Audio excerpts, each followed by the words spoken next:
बिस्मिल्लाहिर्रहमानिर्रहीम। अस्सलाम वालेकुम नाज़रीन। सोते हुए अक्सर अफराद के मुंह से राल निकलना शुरू हो जाती है। इसे बायस शर्मिंदगी समझा जाता है। ताहम साइंसदानों ने ऐसे अफराद को खुशखबरी देते हुए कहा है कि ऐसे अफराद को अब परेशान होने की ज़रूरत नहीं, बल्कि ये आपके लिए एक खुशआइन बात है। साइंसदानों ने कहा है कि जो लोग पुरसकून नींद सोते हैं और उनके ख्वाब मुस्बत नौयत के होते हैं, उनके मुंह से नींद के दौरान राल बहना शुरू हो जाती है। मज़ीद मालूमात के लिए हमारे साथ जुड़े रहिए।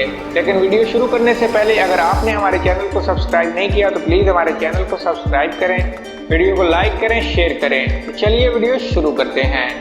नींद के दौरान राल बहने का मतलब ये होता है कि नींद का इब्तदाई मरहला, जिसे रैपिड आई मूवमेंट मरहला कहते हैं, जो कि बगैर किसी रुकावट के मुकम्मल हुआ, ये इस बात की अलामत है कि आपकी नींद में कोई खराबी नहीं है। आपका जिस्म और दिमाग नींद से भरपूर इस्तेफादा हो रहा है। माहिरीन के मुताबिक जिन लोगों की राल नींद के दौरान कभी नहीं निकली, उन्हें नींद से मुतल्लिक अक्सर शिकायत रहती हैं। उन लोगों का शुमार ऐसे लोगों में होता है जो या तो पूरी तरह से नींद नहीं हासिल कर रहे या फिर ये पुरसकून नींद हासिल करने से कासिर हैं।